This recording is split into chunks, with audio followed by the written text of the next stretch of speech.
What's going on, everybody? It's your boy Johnny at the Hangout Spot. This video is solely for my followers out there, my true supporters who have been asking where you been, because I haven't made a Jet video in the last few weeks, man. And to be honest with you, the reason why I haven't is because the Jets are a waste of my time. They're a waste of my breath. The Jets are an absolute shit show. Period. And if I wanted to, I can just turn the camera off right now and end it like that. Because realistically, there's nothing more to say. Am I surprised at what I saw yesterday? Getting blown out of the water with more than a week to prepare against the Cardinals, 31-6. After people thought after the second half last game against the Texans that they were turning the corner. Am I surprised at what I saw yesterday? Absolutely not. I saw it coming. This team is shit. They're fucking trash. That's reality. This is why I don't come out and make videos. Because you know me. You know how we do it up here in the Hangout Spot. We keep it real. And I'm just speaking facts right here. This team is a disgrace from the owner on down. And now at 3-7, I can't wait for the optimistic Jet fan to come out and say they're still mathematically in it. Stop the nonsense, man. Stay off the weed. This team was out of it when they were 2-5. Remember when they were 2-2? And I came out in a video and I said after the next 3 weeks, they could realistically be 2-5. I said that. It happened. And now here we are. 3-7 with this roster. Total waste of a season. Pathetic. It really was. I mean, yesterday was just a culmination of the shit that we've been seeing since the beginning of the season, since last year. And for all you people out there, because there are some Jet fans out there still clamoring and saying that Woody never should have fired Robert Saleh. That's when the season went downhill. Again, check yourself into a mental facility, man. This team was shit while Robert Saleh was here, and they're still shit now that he's gone. And if you think that they still wouldn't have been 3-7 with him here as opposed to Ulbrich, again, I got a car with no tranny I will sell you. Because you obviously are missing something in here if you think that Robert Saleh was going to turn this season around. Jeff Ulbrich is a byproduct of Robert Saleh. Sorry. Listen, and I don't want to knock Ulbrich because I think he's a good guy, which is why I said the season was lost at the end of last season when they didn't fire him and get a real coach to coach this roster. That's where the season was lost. Allowing him to come back to coach these guys was criminal. And now you're seeing why. I said it. I said it before the season started that the only thing that would derail this team would be the poor coaching staff.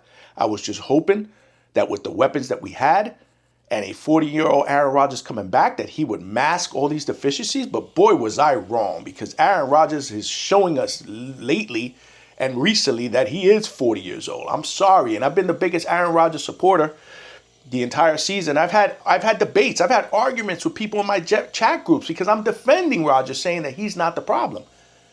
Well, guess what? He's part of the problem because I keep it real here.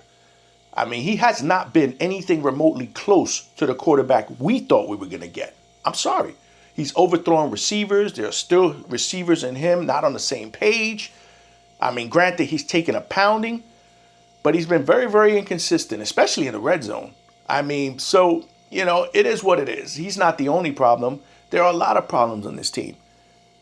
The defense is horrible. And this is why I said weeks and weeks ago, if I had a Jet fan that told me that this defense was an elite defense or a top defense in the league, I would have probably given them a right hook to the jaw. Straight up. Stop the cap. This defense is not good. Okay, you can't be considered a good defense if you can't tackle. This team can't fucking tackle, which is the basic fundamentals of football. Tackling. Yesterday, again, I can't tell you how many times they hit a running back or a receiver and he did not go down the first time they touched him. Yes, and I'm talking to you, Sauce Gardner. On a 3rd and 7, we had a chance to get off the field in a 3-and-out in a 14-6 game, and you can't wrap up the damn tight end, and you allow him to just spin off of you or him for you to spin off him, and then he runs for 17 yards, hurdling another defensive back that tried to hit him low. Pathetic. Inconsistent and non-pressure with the front four. I thought Reddick was going to fix that, fans. I told you that one player wasn't going to fix his defense, but nobody wanted to listen, right? We don't generate any pass rush other than Will McDonald or if we blitz. You know, it's crazy. And don't get me started with the turnovers. When is this team going to get a turnover? When was the last time we saw an interception? Especially when we've needed one. This was supposed to be the strength of our team. This was supposed to be the strength of our team where the offense would feed off of that. And with the weapons that we have, we were thinking that this offense should score anywhere from 25 to 35 points a game, right? Defense can't stop a nosebleed. They can't tackle. They don't get turnovers. They don't generate pressure. Forget it if we play against a running quarterback. Kyler Murray can still run right now if he really wanted to right now. He's probably still running now as we speak. They blow us out of the water 31-6, and it's unacceptable. It's another game that we lose where we're ill-prepared to play with more than a week of preparation. I'll tell you, man, like I said, I don't want to be that guy to bash Ulbrich because I was all on board for Robert Saleh being fired, but I wasn't necessarily happy with him taking over. But at the end of the day, who was? Who was going to take over? You know, you weren't going to hire anybody right after firing Saleh in the middle of the season. That wasn't going to happen. So it had to be somebody from the internal coaching staff. And if it wasn't going to be him, then it was going to be Hackett. So either way, we were in Schitt's Creek. All right, Schitt's Creek. Because at the end of the day, Ulbrich doesn't have the experience to turn this thing around. He doesn't even know how to turn this around. I was just hoping that firing Saleh would provide a spark. But of course, that doesn't happen because that only happens to other teams, not the Jets. Like, for example, the Saints yesterday, they fired their coach last week. They come back this week, they play inspired football, and they beat the Falcons. But no, not the Jets. We've won one game since Ulbrich has taken over. And the other games, we look like absolute garbage. A team that college teams can beat. In fact, we only played one good half because that game that we beat the Texans on, when the Texans were severely outmanned on a short week, we were only good the second half. We were lucky to get away with that one. This is reality, man. Again, like I told you, this season was lost before it even started. Didn't have the right chef to take these ingredients and turn it into a gourmet meal. And this is what you got. This is what you got. Now you got to order takeout because the meal that you cook is trash. Yeah. And the crazy part about it is I don't see any good meal for the foreseeable future. This season's over. Over. O-V-E-R. It was over a couple of weeks ago too. But again, for the fans that want to sit there and say they're mathematically still in it, let me get what you smoking, okay? I don't go by mathematics. It's the reason why that wasn't my strongest subject in school. But I will tell you, I can count money. So if you want to bet me that the Jets are still going to make the playoffs, I'll make that bet and I'll show you on a video that I can count your money. This season's over. Wasted talent. And it's disgusting. It's absolutely mind-boggling and it's disgusting. Now the real question is, what happens? What happens next? What happens next? What, do we win a couple of games? Finish 6 and whatever, I don't know, 6-10, 6-11, and then we miss out on a top 10 pick? Because you best believe if we want to get a quarterback next year, we're going to have to be in the top 10. Aaron Rodgers is not coming back to this nonsense. And I don't even think Jet fans want him back. At 41 years old, if he's looking his age at 40, what do you think he's going to look like next year? And then on top of that, you got to think that there's going to be a new GM and a new coaching staff. You think he's going to come back to that at this age? Because the new GM is going to want to hire a coach and rebuild from the ground up. Wouldn't you? Why would you want to take this assemblage of stiffs, underachievers? So what's going to happen next year? We'll be drafting 13th, 14th, 15th, and we won't be able to get an impact player at the position of quarterback. So do we go with Jordan Travis, who hasn't sniffed the field this year? Is he the quarterback of the future? Do we re-sign Tyrod Taylor and have him for about 3 or 4 games until he gets hurt? And then we go full rookie mode and ruin the next guy that we draft? Or Jordan Travis? I don't know. You tell me. This is why I tell you it's going to get even more uglier. Okay, it's going to get even more uglier. And it's pathetic. It really is. Joe Douglas, I saw somewhere he's 30-63 as a GM in this league.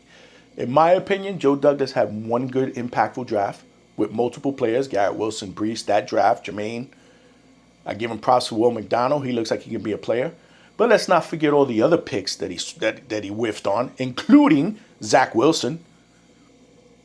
We all forget that, right? We all forget that there's a ton of people that he's drafted throughout the years that are not on the team, and some of them not even in the league. James Morgan, do you remember that? Not to mention, for every DJ Reed that he signed, for every Quincy Williams that he signed, look at all the other busts that he signed in free agency that haven't worked out for us. He's not a good GM, ladies and gentlemen. And for the Joe Douglas fans out there, go follow him on the next team that he ruins. He needs to go. This is a results-driven league, and when you are 30-63, there's no justification for you to even be a GM on an NFL team. I'm sorry. The problem is we have no confidence that Woody Johnson or Chris Johnson, I don't know who's going to be running the team next year with Trump winning the presidency. We have no confidence that either one of those buffoons is going to hire the right guy. I will tell you one thing, though. They're not going to hire a guy with experience at GM, and they're not going to hire a guy with experience at head coach, because none of those guys with experience or any type of credibility is going to want to come to this shit show. None. None whatsoever. So for the people that are out there that are wishing that Mike Vrabel would come here, negative. Mike Vrabel's going to have his pick of teams that are going to be looking for his services. You think he's going to come here to this nonsense? Who else? Brian Flores, who has head coaching experience, actually one of my favorites, a guy that I would have wished the Jets hired last year. Think he's going to want to come to this disaster? You're going to get a GM who's brand new in role, okay? An assistant or an assistant scout or something along the lines of that from another team who's going to want an opportunity. They'll jump and chomp at the bit at taking this job because they just want an opportunity to become a GM. And then they'll have to hire a coach, again, another guy with no experience, a coordinator. And at the end of the day, it's not going to be any of these up-and-coming coordinators. It's not going to be Bobby Slowick from the Texans. It's not going to be Ben Johnson from the Lions. Because, again, those guys are going to have multiple interviews with teams that present something better than the Jets. They all know that anybody that comes here to coach or play is coming here to die. So, again, we're going to have to get some coordinator or assistant defensive coordinator from some other team that's going to come here. And we'll be doing this thing all over again. Rinse, wash, and repeat. Just like a hamster wheel, this organization is shit, and they're never going to get it right. I'm sorry. This starts from up top, and it trickles down. And today, I'm just ashamed to call myself a Jet fan. I'm ashamed of it. I'm embarrassed by it. This is why I'm telling you that I don't want to do these videos. I'm only coming out to do these videos to satisfy, my loyal supporters. But I don't want to do these because I don't give a shit about this team anymore. I'm tired of it. We've been seeing this for far too long. But at the end of the day, listen, man, let me know your thoughts in the comment section. But if you're going to sit there and say that the Jets are still in it and they're not mathematically eliminated, do me a favor. Don't even waste the comment, man, because I'm not going to comment back. I'll like it. I'll appreciate it. But I'm not going to comment back, man. It's not even worth going back and forth, man. And if you're new to watching my videos, like I said earlier, make sure you subscribe. This is how we do it up at the Hangout Spot, man. We keep it real, but boxing is where it's at for me, man. Live fight shows, live interviews. We got a lot of good ones on the docket with some big names. So make sure you're along for the ride. And as always, listen, I do appreciate all my Jet fan people and my followers. I do. And I want to be here and be that optimistic guy, but I can't do it. I'd be lying to myself. So the only thing I tell you is keep it real, man. You know what I'm saying? Don't allow this team to break your heart. But as always, it's your boy Johnny, signing out from the Hangout Spot, and I'll talk to you.